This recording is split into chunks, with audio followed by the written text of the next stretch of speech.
ఏపీలో పోలింగ్ అనంతరం భారీ ఎత్తున గొడవలు జరిగిన సంగతి తెలిసిందే. గతంలో ఎన్నడూ లేని విధంగా పలు పార్టీల కింది స్థాయి క్యాడర్ ఒకరిపై మరొకరు దాడులు చేసుకోవటం జరిగింది. పల్నాడులో బాంబులు కూడా విసురుకున్నారు. తాడిపత్రిలో వైసీపీ ఎమ్మెల్యే కేతిరెడ్డి పెద్దారెడ్డి ఇంటిపై రాళ్లతో దాడి చేశారు. ఈ క్రమంలో ఏపీలో అల్లర్లపై మంత్రి బొత్స సత్యనారాయణ నిన్న మీడియాతో మాట్లాడుతూ సంచలన వ్యాఖ్యలు చేశారు. మరోసారి వైసీపీ అధికారంలోకి వస్తుందని వ్యాఖ్యానించారు. రాష్ట్రంలో ప్రతి ఇంటికి సంక్షేమం అందటం వల్లే 2% పోలింగ్ పెరిగిందని, ఇది వైసీపీకి అనుకూలమని అన్నారు. జూన్ 9వ తేదీన ముఖ్యమంత్రిగా రెండవసారి వైఎస్ జగన్ ప్రమాణ స్వీకారం చేయడం ఖాయమని వెల్లడించారు.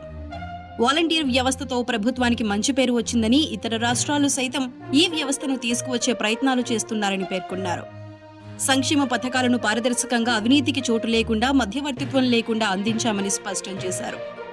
జగన్ ప్రభుత్వం పేదలను ఆదుకునేందుకు ప్రయత్నిస్తే చంద్రబాబు అడ్డుకునేందుకు ప్రయత్నించారని మంత్రి బొత్స సత్యనారాయణ సంచలన వ్యాఖ్యలు చేశారు. ఇదే సమయంలో ఏపీలో అల్లర్లపై స్పందించారు. పోలింగ్ తర్వాత నాయకులు చాలా మంది రిలాక్స్ అవుతున్నారు.